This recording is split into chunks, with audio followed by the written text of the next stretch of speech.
Hello, good day, sir. I discuss Archimedes' principle and its application in maritime transportation. What is Archimedes' principle?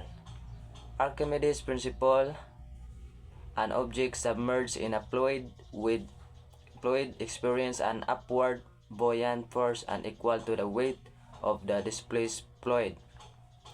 Archimedes' principles means that when an object is placed in water, ito ay tinitulak pataas ang puwersang buoyant na tumbas na bigat ng tubig na naaalis nito.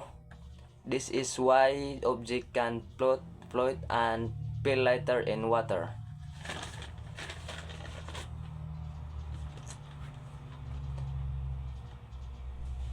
Force acting on a ship.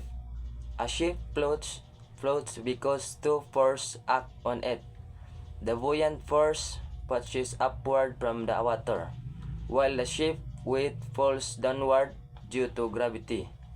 When this force balance, the ship stay afloat.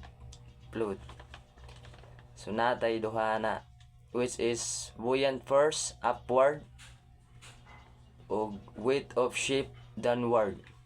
Halimbawa, kapag ang barko ay nasa dagat, ang tubig ay natutulak pataas, buoyant force, para ito ay lumutang. Pero ang bigat ng barko at kargamento ay humihila pababa, weight of ship, dahil sa gravity.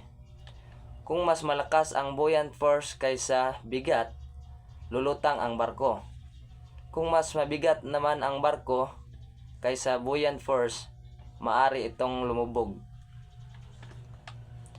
Displacement and draft calculation. So natay duha na, which is ship displacement o draft. Ang ship displacement ay ang dami o bigat ng tubig na naitaboy ng barko. Nakatumbas na bigat ng barko. Ang draft naman ay ang patayong sukat mula sa waterline pababa hanggang pinakailalim ng hull, na nagpapakita kung gaano kailalim nakalubog ang barko sa tubig.